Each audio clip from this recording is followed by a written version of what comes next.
मेरा नाम असद अशरफ है और मैं क्लास फर्स्ट से क्लास 12 तक मैथ, हिंदी और साइंस सब्जेक्ट पढ़ाता हूँ।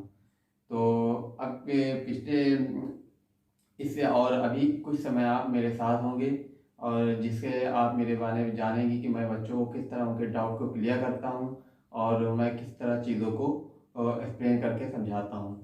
तो चलते हैं, आज हम पढ़ते हैं मेंसुरेशन, जो क्लास 9th और क्लास 10th का सबसे अहम, सबसे मुख्य चैप्टर माना जाता है। तो इसके बारे में हम जानेंगे कि इसमें हम किस तरह वस्तुओं का क्षेत्रफल और वस्तुओं का आयतन और उनका पृष्ठीय क्षेत्रफल और किस तरह हम उनका संपूर्ण पृष्ठीय क्षेत्रफल निकालते हैं और इसके लिए हमें किन किन फार्मूलों का प्रयोग करना पड़ता है।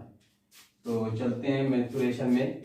मेंसुरेशन में क्षेत्रमिति में इसको इंग्लिश में मेंसुरेशन कहते हैं और हिंदी में इसको हम क्षेत्रमिति बोलते हैं। तो अब इसमें आता है, सबसे पहले इसमें आता है घनाभ। इसमें सबसे पहला जो आता है इसमें घनाभ, उसके बाद आता है घन, उसके बाद आता है बेलन। ये सब वस्तुएं जो होती हैं ये सब आकार घेरने वाली, और इसका हम सबका हम क्षेत्रफल निकालते हैं, आयतन निकालते हैं और पृष्ठीय क्षेत्रफल निकालते हैं। तो ये हो गया बेलन हो गया। उसके बाद आता है बेलन के बाद शंकु, और शंकु के बाद आता है गोला। ठीक, तो इस घनाभ में हम जैसे हम बात करते हैं पहले, तो घनाभ किसको कहते हैं? घनाभ इस तरह इस आकृति का होता है। घनाभ कुछ इस आकृति का होता है।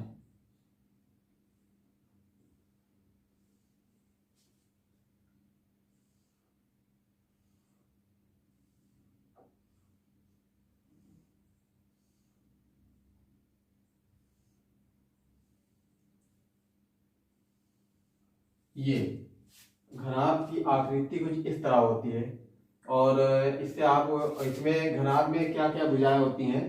तो घनाभ में ये होती है कि घनाभ की जो भुजाएं होती हैं वो आपस में भिन्न भिन्न होती हैं।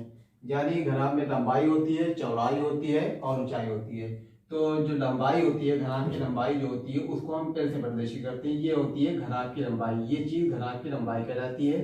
और ये चीज घनाभ की ये चीज घनाभ की ऊंचाई कहलाती है और ये चीज घनाभ की चौड़ाई कहलाती है। ठीक, इसको हम लंबाई को ऐसे प्रदर्शित करते हैं, चौड़ाई को बी से प्रदर्शित करते हैं और ऊंचाई को एस से प्रदर्शित करते हैं।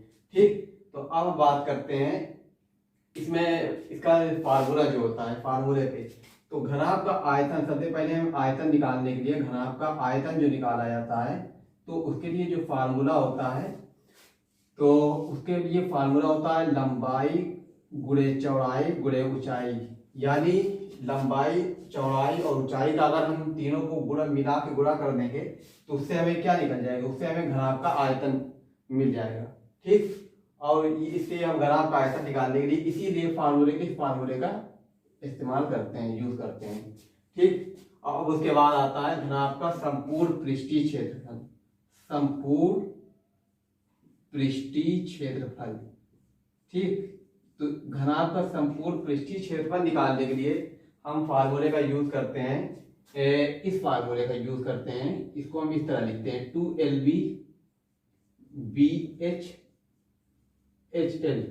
यानी घनाभ में कुल 6 पृष्ठ होते हैं, घनाभ में कुल 6 पृष्ठ होते हैं। तो अब हम फार्मूले का, अगर हम इसका डेरिवेशन इसको हम करते हैं तो फार्मूले का इसको हम इस तरह हल करते हैं तो हमें फार्मूला ये वाला प्राप्त होता है।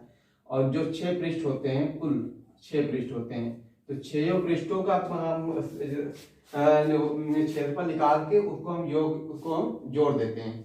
ये हो जाता है, इसका ये फार्मूला बनता है। इसलिए हम इससे घनाभ का संपूर्ण पृष्ठीय क्षेत्रफल निकाल देते हैं आसानी से। उसके बाद घनाभ का आता है, घनाभ का संपूर्ण पृष्ठीय क्षेत्रफल निकालने के बाद हमें घनाभ का पार्श्व पृष्ठीय क्षेत्रफल निकालने को आता है। तो घनाभ का पार्श्व पृष्ठीय क्षेत्रफल निकालने के लिए हम इस फार्मूले का यूज करते हैं 2LB + H। ये घनाभ का पार्शियल पृष्ठीय क्षेत्रफल निकालने का फार्मूला है। पार्शियल पृष्ठीय क्षेत्रफल निकालने का तरीका ये है कि इसमें ऊपर और नीचे का क्षेत्रफल का, ऊपर और नीचे के भाग को हम छोड़ के बाकी चारों दीवारों के क्षेत्रफल का हम योग करके इसको जोड़ देते हैं। तो ये होता है, ये पार्शियल पृष्ठीय क्षेत्रफल कहलाता है। तो इसके लिए हम इस फार्मूले का यूज करते हैं। ठीक, तो अब बात करते हैं, इसके बाद ये इसमें ये चीज क्लियर हो गई। तो अब बात करते हैं हम घर की। तो घर में क्या होता है, घर की आकृति होती है। घर की आकृति घर में ये होती है कि इसमें लंबाई, चौड़ाई और ऊंचाई घर की वो तीनों सेम होती है, यानी बराबर होती है। तो इसके लिए जो फार्मूला हम यूज करते हैं वो बिल्कुल घनाभ के ही मिलता जुलता होता है, बस उसमें लंबाई, चौड़ाई, ऊंचाई एक ही होती है। तो अगर हम घनाभ के आयतन, घर के आयतन की बात कर लें तो यहाँ अगर हम ए रख दें, घनाभ की एक भुजा अगर हम ए मान लेते हैं तो ये हो जाएगा ए इंटू ए। तो कुल मिलाकर ये हो जाएगा ए की घात 3। ये हो गया घन का आयतन, ये घन का आयतन का फार्मूला हो गया। और उसके बाद हम बात करते हैं घनाभ का संपूर्ण पृष्ठीय क्षेत्रफल। तो अगर हम यहाँ इसमें फार्मूले में हम रख देते हैं 2, ये हो जाएगा ए स्क्वायर प्लस ए स्क्वायर। तो कुल मिला के 2 3 दूनी 6 6 ए स्क्वायर। ये हो गया घनाभ का संपूर्ण पृष्ठीय क्षेत्रफल का फार्मूला। ठीक, तो अब रही, तो इस तरह ये घनाभ और घन का आकार मतलब फार्मूला मिलता जुलता है। बस फर्क है इसमें घनाभ की लंबाई, चौड़ाई और ऊंचाई भिन्न होती है, जबकि जो घन की भुजा होती है वो उसकी लंबाई, चौड़ाई, ऊंचाई तीनों समान होती है। और अगर घनाभ का हम पार्शियल पृष्ठीय क्षेत्रफल निकालने की बात करें तो घनाभ को पार्शियल पृष्ठीय क्षेत्रफल निकालने का फार्मूला यहाँ हम 2a मान लेंगे, उसको हम a प्लस ए मान लेंगे। तो ये हो जाएगा 2a इंटू 2a, ये हो जाएगा 4a स्क्वायर। ये हो गया घनाभ का पार्शियल पृष्ठीय क्षेत्रफल निकालने का फार्मूला। तो इस तरह हम सीखते हैं और इस तरह हम फार्मूला रख के सभी वस्तुओं का क्षेत्रफल, आयतन और उसका पार्शियल पृष्ठीय क्षेत्रफल हम ज्ञात करते हैं। ठीक, तो ये सब बात होगी। इसी तरह घनाभ में जितने भी हैं चैप्टर ये सब हैं, घनाभ, घन, बेलन, शंकु, गोला, ये सब इसी तरह हम फार्मूले पर अनुमान रख के उसको सॉल्व करते हैं। तो वीडियो का भी हम इतने भी रोकते हैं और इससे आपको अंदाजा लगेगा कि हम किस तरह टॉपिक को एक्सप्लेन करते हैं और किस तरह हम बच्चों के डाउट को क्लियर करते हैं।